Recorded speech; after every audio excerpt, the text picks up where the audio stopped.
नमो भगवते वासुदेवाय नमः।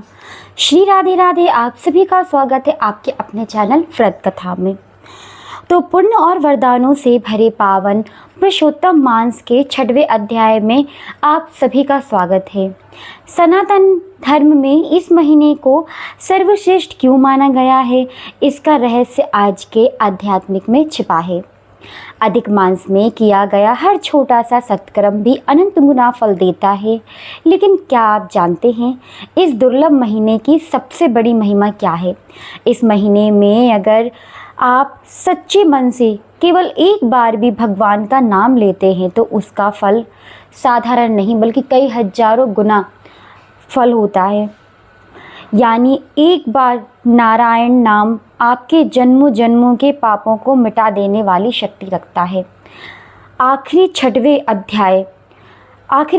अध्याय में ऐसा क्या है कि स्वयं भगवान ने इस महीने को महावरदान दे दिया? जानने के लिए कथा को अंत तक पूरा ज़रूर सुनिए और कमेंट्स में जय श्री हरि लिखना बिल्कुल ना भूलिए। तो चलिए आज की इस दिव्य कथा का हम यहाँ पे प्रारंभ करते हैं। और कल पंचम अध्याय में आप सभी जानते हैं कि जो मलमास है श्री विष्णु जी के पास गए और विष्णु जी और मलमास गोलोक धाम में श्री कृष्ण के पास गए हैं और वह मलमास के बारे में श्री कृष्ण से बता रहे हैं। अब क्या श्री कृष्ण कहने वाले हैं मलमास से, तो आइए इस 6वें अध्याय में हम प्रवेश करते हैं और यहीं पे हम बड़े ही ध्यानपूर्वक श्रवण करेंगे आज का 6वां अध्याय। नारद बोले, भगवान गोलोक में जाकर क्या करते हैं?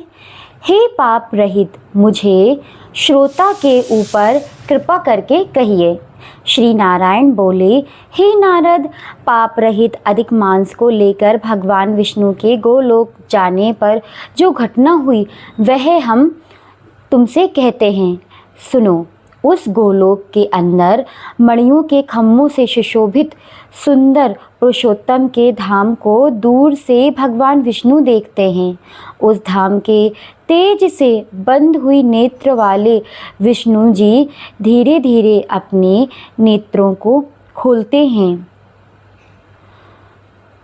खोलकर अधिक मास को अपने पीछे छिपाकर धीरे धीरे धाम की ओर जाते हैं। अधिक मास के भगवान के मंदिर के पास खड़े विष्णु जी अत्यंत प्रसन्न हुए और उठकर खड़े द्वारपालों से अभिवंदित भगवान विष्णु पुरुषोत्तम भगवान की शोभा से आनंदित होकर धीरे धीरे मंदिर में गए और भीतर जाकर शीघ्र ही पुरुषोत्तम श्री कृष्ण भगवान को नमस्कार करते हैं। गोपियों के मंडल के मध्य में रत्नमय सिंहासन पर विराजमान श्री कृष्ण जी को नमस्कार कर पास में खड़े होकर श्री विष्णु बोले, गुणों से अतीत गोविंद, अद्वितीय अविनाशी सूक्ष्म विकार रहित विग्रहवन, गोपों के वेश के विधायक, छोटी अवस्था वाले शांत स्वरूप, गोपियों के पति, बड़े सुंदर नूतन मेघ के समान श्याम, करोड़ों कामदेव के समान सुंदर, वृंदावन के अंदर रास मंडल में बैठने वाली पीतांबर से सुशोभित सौम्य बाहों को चढ़ाए पर मस्तक पे 3 रेखा पड़ने से सुंदर आकृति वाले, रसलीला के स्वामी, रासलीला में रहने वाले, रासलीला करने वाले, सदा उत्सुक 2 भुजा वाले मुरलीधर श्री पीतांबरधारी अच्युत, ऐसे भगवान की मैं वंदना करता हूँ।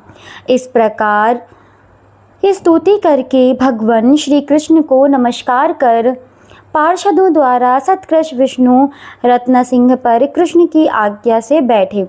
श्री नारायण बोले, यह विष्णु जी का किया हुआ स्तोत्र प्रतः पाठ उठकर जो पढ़ता है उसके समस्त पापों का नाश हो जाता है और अनिष्ट स्वप्न भी अच्छे फल देता है और पुत्र पौत्रादि को बढ़ाने वाली भक्ति श्री गोविंद में होती है। आकृति का नाश होकर संकीर्ति की वृद्धि होती है और परम प्रिय भगवान के हम समीप आते हैं।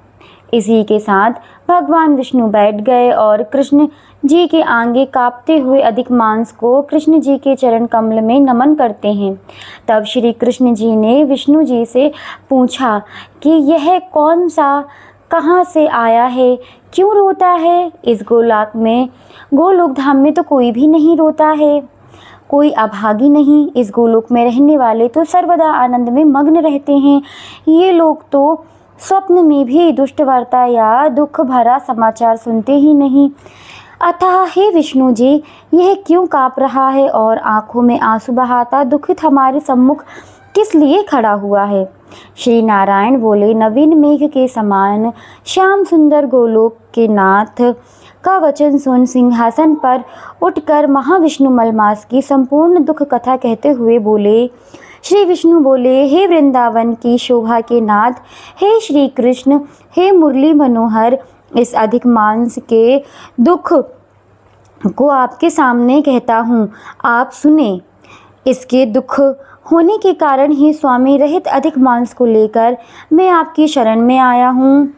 इसके उग्र दुख रूपी अग्नि को आप शांत करें। यह अधिक मांस सूर्य की संक्रांति में राहित है, मिलन है, शुभ कर्म में सर्वदा वर्जित है। स्वामी रहित मांस में स्नान आदि नहीं करना चाहिए। ऐसा कहकर वनस्पति आदिकों ने इनका निरादर किया है। द्वादश मांस, कला, क्षण, आयन, संतवस्तार आदि श्रोषरों ने अपने अपने स्वामी के गर्भ से अत्यंत निरादर किया। इसी दुख खालिनी से यह जल रहा है। यह मरने के लिए तैयार हुआ। तब अन्य दयालु व्यक्तियों द्वारा प्रेरित होकर हे ऋषिकेश शरण चाहने की इच्छा से हमारे पास कांपते हुए घड़ी रोते रोते अपना दुख जलाए। इसने हमसे कहा, इसका यह भारी बड़ा दुख आपके बिना नहीं टल सकता। अतः इस निश्चय का हाथ पकड़ आपकी शरण में लाया। दूसरों का दुख आप सहन नहीं कर सकते, ऐसा वेद जानने वाले लोग, अतएव इस दुखित को कृपा करके सुख प्रदान कीजिए। हे जगतपति, आपके चरण कमलों में प्राप्त प्राणी शोक का भागी नहीं होता है। ऐसा वेद जानने वालों का कहना कैसे मिथ्या हो सकता है? मेरे ऊपर कृपा करके भी इसका दुख दूर करना आपका कर्तव्य है, क्योंकि सब काम छोड़कर इसको लेकर मैं आया हूँ। मेरा आना सफल कीजिए। बारंबार स्वामी के सामने कभी भी कोई भी विषय ना कहना चाहिए। ऐसी नीति जानने वाले बड़े बड़े पंडित सर्वदा कहा करते हैं। इस प्रकार अधिक मांस का सब दुख भगवान श्री कृष्ण जी से कहकर हरि कृष्ण के मुख कमल की ओर देखकर कृष्ण के पास ही हाथ जोड़कर खड़े हो गए। ऋषि बोले, हे सूत जी, आप दाताओं में श्रेष्ठ, आपकी दीर्घायु है, जिससे हम लोग आपके मुख से भगवान की लीला कथा रूपी अमृत का पान कर रहे हैं। हे सूत जी, गोलोकवासी भगवान कृष्ण ने विष्णु जी के प्रति क्या कहा और क्या किया इत्यादि लोकोपरोपकार विष्णु कृष्ण जी का संवाद आप लोग हमसे कहिए। परम भागवत नारद नारायण से क्या पूछा? हे सूत जी, इसको आप इस समय हम लोगों से कहिए। नारद के प्रति कहा हुआ भगवान का वचन तपस्वियों के लिए परम औषधि है। इति श्री बृहन्नदीय पुरुषोत्तम मासय षष्ठ अध्याय हरि शरणम। तो यहाँ पे हमारा 6वां अध्याय समाप्त होता है। अब हम कल आगे के अध्याय को 7वें में जानेंगे कि श्री कृष्ण मल अधिक मांस को। तो यहाँ पे प्रिय मित्रों 6वां अध्याय समाप्ति की ओर गया है। अब आगे कल का जो अध्याय है हम उसमें जानेंगे कि श्री कृष्ण अधिक मांस को क्या कहेंगे। इसी के साथ हम एक कथा का वर्णन करते हैं जो कि पद्म पुराण से ली गई है। पुरुषोत्तम मास की करामती कहानी। एक बार की बात है, हजारों ऋषि यज्ञ करने के लिए नेमिषपरायण नामक पवित्र स्थान पर एक साथ आए। उनके बहुत अच्छे भाग्य के लिए महान ऋषि सूत जी गोस्वामी जी विभिन्न तीर्थ स्थल की यात्रा कर रहे थे। अपने शिष्यों के साथ वहां पहुंचे। वहां उपस्थित ऋषि मुनियों में उन्हें देखने का बहुत उत्साह था। वे तुरंत महान ऋषि को सम्मान देने के लिए खड़े हो गए, उन्हें एक बहुत अच्छा व्यवसान दिया और अपने हाथ जोड़कर सब बैठने का अनुरोध किया। नैमिषपरायण के ऋषियों ने सूत गोस्वामी से हाथ जोड़कर कहा, सूत जी महाराज, हम सभी आपसे विनम्रता पूर्वक अनुरोध कर रहे हैं कि कृपया हमें भगवान के सर्वोच्च व्यक्ति की अद्भुत गतिविधियाँ और लीलाओं के बारे में कुछ बताएं। ऐसे हजारों कथाएं, लेकिन हम आपसे उत्तम सुनना चाहते हैं, जिसके पालन से हम सभी इन भौतिक सागर से मुक्त हो सकते और वापस भगवान के पास लौट सकते हैं। सौनक आदि ऋषि की अध्यक्षता में इन ऋषियों द्वारा किए गए अनुरोध को सुनकर सूत गोस्वामी जी बोलना शुरू किया। हे ऋषियों, कृपया मेरी बात सुनो। मैं पहले पुष्कर तीर्थ गया, फिर हजारों अन्य तीर्थों का भ्रमण कर हस्तिनापुर पहुंचा। वहां गंगा तट पर मैंने हजारों ऋषियों को परीक्षित महाराज जी के साथ बैठा देखा। तभी एक महान मुनि सुखदेव गोस्वामी प्रकट हुए और उपस्थित सभी मुनियों के साथ हाथ जोड़कर अपने आसन से उठकर उनका उचित सम्मान किया। सभी ऋषियों के ने सर्व सम्मानित से सुखदेव जी गोस्वामी को कमल व्यासन अर्पित किया, जो उस वक्त के लिए था जो परीक्षित महाराज को कृष्ण कथा सुनाएंगे। सूत गोस्वामी ने आगे कहा, हे ऋषियों, मैं अभी हस्तिनापुर से आया हूँ, जहाँ मैंने श्री सुखदेव गोस्वामी के कमल मुख से संपूर्ण श्रीमद् भागवत सुना है। इसलिए अब मैं आपको भगवान की सभी आकर्षण गतिविधियों और लीलाओं के बारे में बताऊंगा। एक बार बहुत पहले श्री नारद मुनि भगवान नारायण ऋषि के बद्रिक आश्रम पहुँचे। उनके चरण कमलों में अलकनंदा नदी बह रही थी। नारद के नारायण को प्रणाम किया और प्रार्थना की, हे देवताओं के भगवान, हे दया के सागर, हे सृष्टि के स्वामी, आप सभी सच्चे हैं, सभी शक्तियों के सार हैं और इसलिए मैं आपको प्रणाम करता हूँ। हे प्रभु, इस भौतिक संसार में सभी जीव इंद्रिय तृप्त में व्यस्त हैं। वे सब जीवन के अंतिम लक्ष्य को भूल चुके हैं। इसलिए कृपया कुछ ऐसी समस्या या ऐसा समझाएं जो मेरे जैसे सन्यासी क्रम में गृहस्थों और ऋषियों दोनों के लिए सहायक हों। ऐसा कुछ जो हमें आत्म साक्षात्कार प्राप्त कराने और वापस भगवद की ओर लौटने में मदद करे।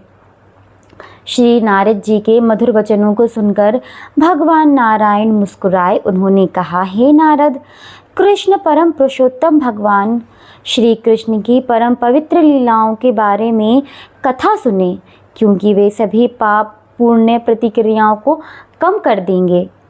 नारद, आप पहले से ही सर्वोच्च भगवान की सभी गतिविधियों के बारे में जानते हैं, लेकिन दूसरों के लाभ के लिए आप मुझसे फिर से पूछ रहे हैं, तो अब मैं आपको पवित्र पुरुषोत्तम महीने की महिमा के बारे में बताऊंगा, जो न केवल सभी भौतिक सुखों को प्रदान करने वाले हैं, पूरी तरह से शक्तिशाली हैं, बल्कि जीवन के अंत में भगवान को वापस लौटाने के योग्य भी है। नारद जी ने कहा, हे भगवान, मैंने कार्तिक, चैत्र आदि सहित सभी महीनों की महिमा सुनी है, लेकिन यह पुरुषोत्तम महीना कौन सा है? दया सागर कृपा निधान, मुझे इस पवित्र महीने के बारे में बताएं। इस महीने की महिमा, उपाय क्या है? इस महीने में क्या करना चाहिए? कैसे स्नान करना चाहिए? दान देना चाहिए? मुझे क्या जाप करना चाहिए? मुझे किसकी पूजा करनी चाहिए? क्या मुझे इस महीने में चखने का निरीक्षण करना चाहिए? कृपया मुझे सब कुछ विस्तार से कहिए।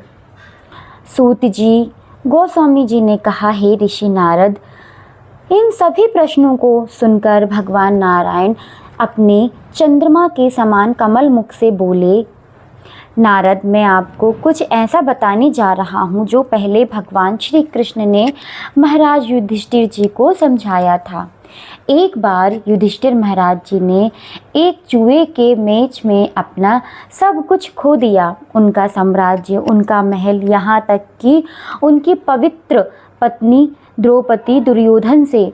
उस समय दुशासन ने द्रौपदी जी का अपमान पूरी राज्यसभा के सामने किया था।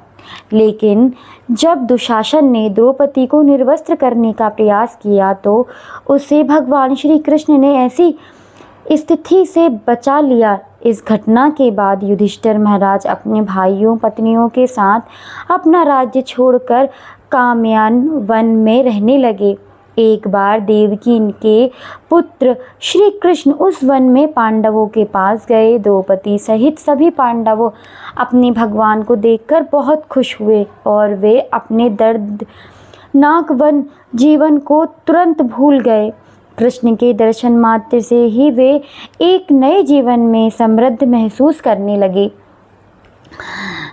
वे एक नए जीवन में उन्होंने अपने भगवान के चरण कमलों को प्रणाम किया। पांडवों की दयनीय स्थिति देखकर भगवान श्री कृष्ण बहुत परेशान हो गए।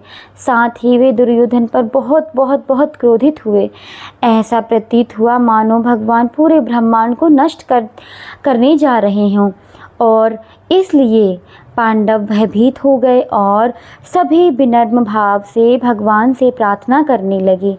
हे अर्जुन की प्रार्थना सुनकर भगवान स्वयं ही रचना की और कहा, हे अर्जुन, आप सभी पांडवों से बहुत प्रसन्न होकर और मेरे प्रति आपकी भक्ति और मित्रता से नियंत्रित होकर अब मैं आपको अद्भुत इतिहास के बारे में बताऊंगा।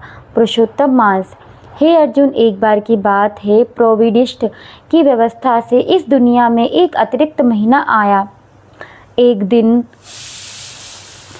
ने इस महीने को सबसे अशुभ माना और यहाँ तक कि इस मल जैसे महीने के रूप में भी देखा गया। जिस प्रकार मल को नहीं छूना चाहिए उसी प्रकार इस मास को भी नहीं अछूत माना जाता है। यह लगातार असुरक्षित और निंदा किया गया था और किसी भी धार्मिक और शुभ गतिविधियों के लिए एक अनुचित समय के रूप में सभी द्वारा अस्वीकार कर दिया गया था। सभी मनुष्य द्वारा इस प्रकार ठुकराए जाने के कारण लगातार केवल अपशब्द और निंदा सुनने से यह अतिरिक्त महीना बहुत दुखित हुआ गया और वह भगवान को अपनी दुखित स्थिति समझाने के लिए वैकुंठ आया। भगवान विष्णु को उनके सिंहासन पर देखकर वह दुखी होकर और शोक के भाव से उनके चरण कमल पर गिर पड़ा। उसकी आँखों से अश्रुद्ध धारा अश्रु की गिरने लगी। वह भगवान से प्रार्थना करने लगे, हे दयानिधि सागर, मैं आपके पास लाचार आया हूँ। मुझे दुनिया के सभी लोगों द्वारा अस्वीकार कर दिया गया और निंदा की गई। कृपया मेरी रक्षा करें। कृपया मुझे पर अपनी दया कृपा मेरे प्रति उदासीन हूँ। यह कहते अतिरिक्त मास भगवान विष्णु जी के सामने रोता रहा। उदास मन से उसने बैठकर अतिरिक्त महीनों की विनम्र और दयानीय स्थिति को देखकर भगवान विष्णु उनके प्रति दयालु हो गए और उससे कहा, विलाप मत करो, मैं तुम्हें तुम्हारे सभी दुखों से सुरक्षित कर दूंगा। कृपया रोना बंद कर मेरे चरण कमलों में शरण लेकर विलाप करना उचित नहीं। प्रभु के सतापना देने के कारण अतिरिक्त महीना खुले दिल की भाषा से बोलने लगा, हे प्रभु, आप मेरी दर्द स्थिति के बारे में सब जानते हैं। इन तीनों लोकों में मुझसे अधिक दयानिधि स्थिति में कोई नहीं है। सबसे पहले अन्य सभी महीनों, वर्ष, दिन, रात, दिशाओं की रक्षा आपके द्वारा की जा रही है। इसलिए वे हमेशा अपने अद्वितीय आकर्षण मूड में निडर होकर अपने जीवन व्यतीत कर रहे हैं। ठीक उसी तरह आप मुझे भी निडर कीजिए। ऐसा कहते ही उन्होंने विष्णु जी के सामने अपनी सारी बातें रखीं और अब इसके आगे की कथा भी हम कल के अध्याय में प्रारंभ करेंगे। तो आपको ये वीडियो कैसी लगी? वीडियो को लाइक करें, चैनल को सब्सक्राइब करें और यहाँ तक बने रहने के लिए आपका बहुत बहुत धन्यवाद। मिलते हैं नेक्स्ट वीडियो में नई कथा के साथ। तब तक के लिए जय श्री राधे।